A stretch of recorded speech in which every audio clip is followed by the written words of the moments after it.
Welcome back to another tech video. Today I'm going to be going through your question, answering it, and hopefully you find the solution.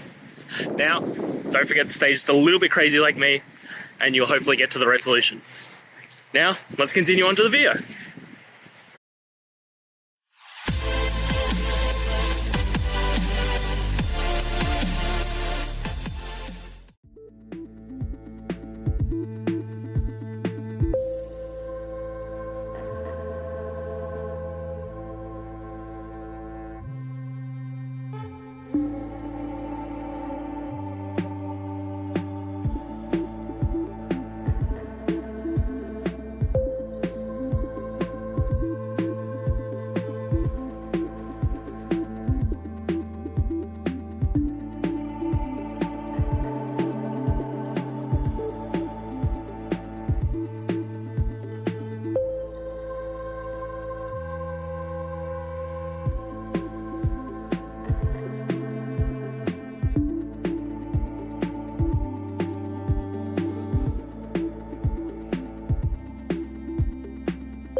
And that's it, guys. I hope this video helped get you that answer that you're looking for. Now, I'll see you next time. Please subscribe for more question and answer videos. And if you have any more, please just shoot them through in the comments. Have a good one.